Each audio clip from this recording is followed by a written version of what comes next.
আসসালামু আলাইকুম। দেখেন ছেলে পেলে চ্যালেঞ্জ করছে, এখানে 6টা গুটি আছে। 6টা গুটির মধ্যে কটা ফেলতে পারি দেখি, আপনারা দেখেন।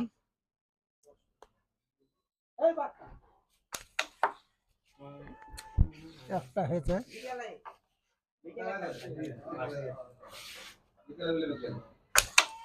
দুটো হয়েছে,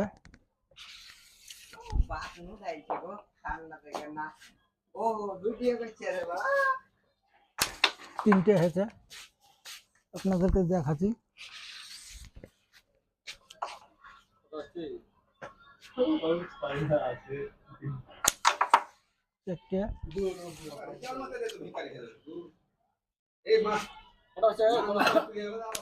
5টা। এই গুটিটা খুব রিস্কের গুটি, আপনারা দেখেন।